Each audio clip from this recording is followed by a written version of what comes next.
Hey, I've got a Patreon now. That's it. That's the whole announcement.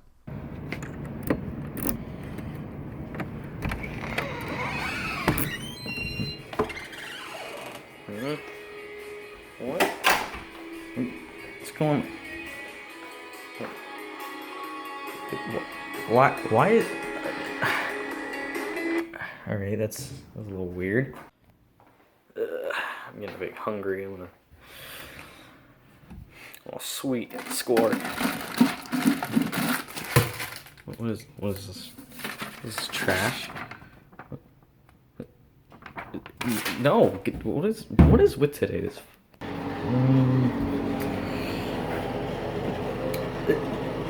What is going on?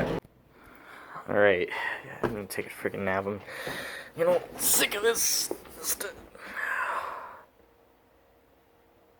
He's freaking serious. Great. What kind of garbage? Let me guess what's gonna happen. Oh, hello there, sir. Are you the man of the house? Sure, why not? Would you like to take a minute to talk about the creator of the universe and everything we see in front of our eyes? Sure you do. Alright, so, here at the Church of Pusheen, we, celebrate this wonderful little guy, he ate the, cookie and, created the universe. He's seen everything. Okay, I don't got time for this. I'm sorry. Wait, do Nier's thing! Hello, ladies and gentlemen, and welcome to the final video on the Death Note character themes, I hope. After months and months of endless requests, it's finally time to finish this set of videos. So, if you've been keeping up with the channel, you likely know that I've made 2 other videos specifically focusing on the Death Note character themes, those specifically being L's theme and Light's theme. As we've discovered, each of the character themes seems to include connections not only to the characters themselves and the characters surrounding them, but also to the plot as a whole. Now, if you're unconvinced on whether this is even possible, or where the heck have you been, go check out the previous 2 videos if you really need proof, but yes, these themes have some considerable depth to them. And today, it's a bit of a 2-for-1 deal, because we're not only covering the often requested Nier's theme, but we'll also be tackling Mello's theme.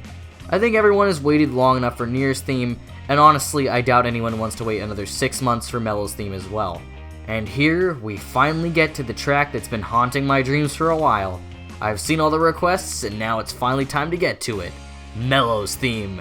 Well, more specifically, we're doing both Nier and Mello's theme at the same time, because the 2 songs are way too linked to go without mention. Basically, we'll be jumping between the 2 throughout the video. Also recall from my Light's theme video, Light is represented by a guitar, and Kira is represented by an electric guitar. Both themes start with something that might sound a bit odd when coming from the previous 2 themes, L and Light's theme. Nier's starts with a sound that is much less an instrument and much more technological sounding.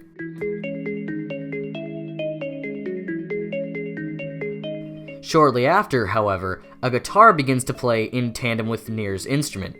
Now, this is obviously the mask that Light's wearing at this point. He still needs to seem normal, as he can't have anyone figure out that he's Kira, who's represented by the electric guitar. But what's even more interesting is that there's not just one guitar this time, there's 2. Then the question has to be asked, who is the second normal guitar? Good question. Here, let me play a bit of Mello's theme real quick.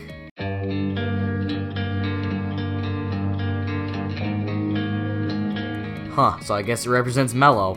The question is then, why exactly make Mello a guitar? Well, I think I know the reason, and it all has to do with both Nier and Mello as characters. Nier is much calmer, and tends to hide away most of the plot. Unlike his predecessor L, who would often make huge moves that would endanger himself, Nier doesn't do that as often, preferring to analyze things from the shadows. It only makes sense that the sound that represents him is a calmer, more docile tone, much like the technological sounding beeps from his theme. If Nier is the calm and collected one, then Mello is the exact opposite. While Mello's still around at least, he makes drastic moves that are potentially even more dangerous than L's. He's the risk taker of the 2, and so it only makes more sense to give him the more powerful instrument of the 2. The 2 make up a strange dynamic, where they go together to try and make up what L is alone, both the analytical and the risk taker parts of L. Even more interesting is that while both themes have each other's instruments in them, it's Mello's theme that seems to go the farthest back if we put it on a timeline. Unlike Nier's theme, that presents itself just around when Nier's is trying to tackle the Kira case, Mello's theme seems to start back from when the two were kids. For a third of the song, the blaring electric guitar that embodies Kira doesn't show up, instead having both Mello and Nier's instruments mingle. This is likely because of the rivalry the two have throughout their lives, with Mello especially putting priority on the rivalry.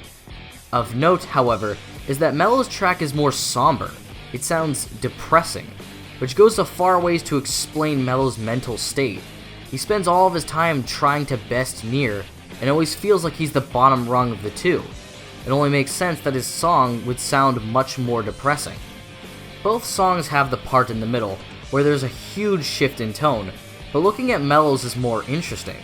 His own instrument vanishes in the middle of the clash, as now the main instruments you can hear are Kira's blaring electric guitar and Nier's technological beeps.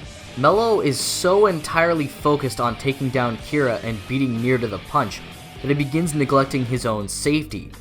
As he is the risk taker, he seems to put himself in a dangerous situation any chance he can just to try and beat Kira. As the major clash ends, however, it cuts back to Mello's instrument again. Just as Mello believes he may have a chance, Mello is swiftly taken care of by Kira, as the already depressing track ends almost abruptly. That risk-taking in the end was his demise, but would ironically help the person of his greatest envy. Back to Nier's theme, we see several points where the music hits the clash point that all the other tracks hit. As was the case near the end of Death Note, Nier, Mello, and Kira were all fighting to be the victor in the end. Notice, however, that Nier's parts of the song are always hidden in the background, and always calm. Unlike Mello, he's unwilling to risk his personal safety until the end of the show, preferring to analyze calmly from a distance. After one more calm part of the track, however, the clash begins again. In specific, the final clash of the series. Everything that has led up to this point is at stake, as Kira and Nier finally face off in one final duel of the minds. The clash lasts for much longer than usual, but ironically refuses to spoil the true ending of the series. Sure, the tracks may have been fine with spoiling L and Mello's demise, but it won't truly tell what happens at the end of the final clash. The track, much like the series itself, ends right after the clash as well. Nothing else after, no technological beeps, no guitar, no piano, nothing. After the clash, it stops. And while the music won't spoil this part of the series, we all know what went down in the end. And there you have it, the genius of Death Note's character themes.